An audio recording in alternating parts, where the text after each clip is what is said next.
LA-based blogger Aimee Song is a street-style celebrity that travels the world to sit front row at fashion weeks and attend some exclusive industry events. Not only is she a true fashionista with some enviable style, but she's also a sunglass connoisseur. So naturally we would find her here at Sunglass Hut. After braving a 20-plus hour flight from LA to SA, Aimee still looked every bit the fashionista for her first outing in Maurer's Arch. Welcome to Josie. Tell us why you're here. I've been attending all the other cities, New York, Milan, Paris, and I'm finishing off my Fashion Week journey with South Africa. Well, let's shop. Tell me, what is your go-to sunglass style? My go-to sunglass styles would be the classic aviators from leigh-anne. I feel like they go with everything from a simple t-shirt and boyfriend jeans to, something classier like a, dress suit, anything. So I hear you have quite the extensive sunglass collection yourself. How many pairs do you have? I've never actually really counted, but I would say maybe like 40, 45. Wow. I do have a lot of pairs, but I feel like, we're just like shoes and accessories. You can never have one too many. Okay, well, let's add to that collection. Tell me, what are your must-haves this summer season? So my must-haves for this summer would definitely be the translucent frames. This one's from Dolce & Gabbana, and I love the translucent glass paired with the gold details. I'm such a gold lover, and I could tell that you are too, so anything gold, I'm in love. I also love embellishments. Like these beautifully embellished flowers on the side of this frame is beautiful. And another style that I'm absolutely in love with would be the vintage style, like the Baroque style from Prada. And I think these are definitely my summer must-haves. You attend fashion weeks all over the world. How do you think the catwalk can influence street style? Catwalks is where the trends happen, and runways is where we actually make it happen, where real people are wearing it. In runway, that's where things are made beautifully to inspire us. And street style is where we're just making it real, mixing high and low. What are your tips for looking on point perfect when you're sitting in the fro? Fro, I love that, front row. Well, I think definitely having sunglasses help. Nice hair, makeup, good skin, good night's sleep. Well, thanks for making time for us, and I hope you enjoy South Africa. Thank you so much for having me. Visit your nearest Sunglass Hut for the latest trends and hottest brands in eyewear this summer.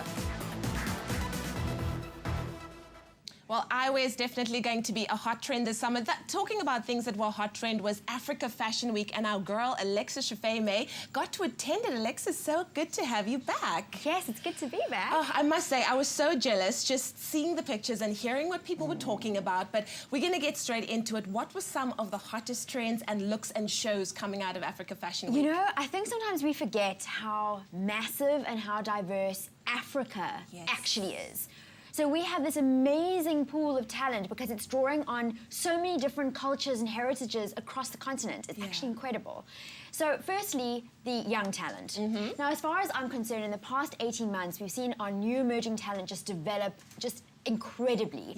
Designers like Nick Coots, Rich Mnisi, Tamara Cherie Dyson, just really proving that, our young talent, they can push the boundaries. And I also like that they're breaking this old misconception that South Africans are conservative when it comes to fashion. I feel like we're evolving. We want more, and this is what these new designers are giving us. Fantastic. Can we take a look at some of these new designers of which you speak? So what is the most exciting thing about Africa Fashion Week for me is that we get to see these designers from all corners of Africa that we would normally never discover. I agree. Laurence Airline, for example. Her menswear is it's captivating.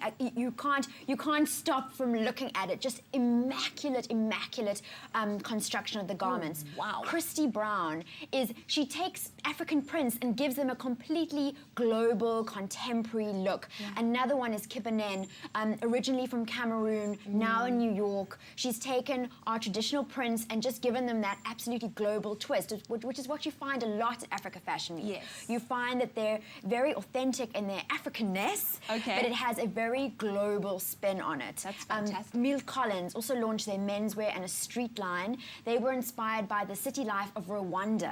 So it's streetwear, which is a global trend, but it's been given this African twist to it. They're actually from Barcelona. They've been living in Rwanda for 10 years. So you can imagine their take on Africa as a European. That's so cool. Taibo Bakar from Mozambique, believe it or not, showed us 52 incredible pieces of fashion. He called it a pret-a-couture collection, so it was a mix of ready-to-wear with luxury couture. That is awesome. Really exceptional design. And of course, our local designers David didn't do too badly themselves. Oh, I love him. David showed his collection from New York Fashion Week, which was amazing to see up close, because then you really see the embellishment on those prints, the incredible construction on those garments, those perfect white shirts. Really, I think as a local ambassador on a global stage, he is so well poised for that. And then another one of my favorites. Marianne Fassler, icon in the industry. What I really admire about Marianne is that she's very consistent. She has stuck to her signature for probably over a decade now, long before the international designers were using African prints, long before we were clashing print and color on the runway. She's been doing it, and she does it so well, and yet season after season she still tweaks it to make it fresh. I love that. And of course, the golden boy, Makosa Baladuma. The world is literally going nuts for this man's designs. Absolutely crazy. He's so big in Europe. He saw the gap, something very, very special in our Corsa heritage, and he's designed this range which now the world is literally clamoring over. Oh, that makes me so happy, because finally we are being recognized for the true talents that we are here in Africa, so that's wonderful. You had a great time? A wonderful time. It's so inspiring to see, you know, all that mix of culture, and your African designers, they have such a great way of looking at fashion as well. Wonderful. Thank you so much, Miss Alexis. Your excitement makes me excited, and of course we will keep you on the pulse with exactly what is happening in the world of fashion, especially what's happening here in Africa. Now, from fashion, let's move over to beauty, and we're asking the question this morning, how many uses do you think your lipstick has? We're talking about lipstick multitasking.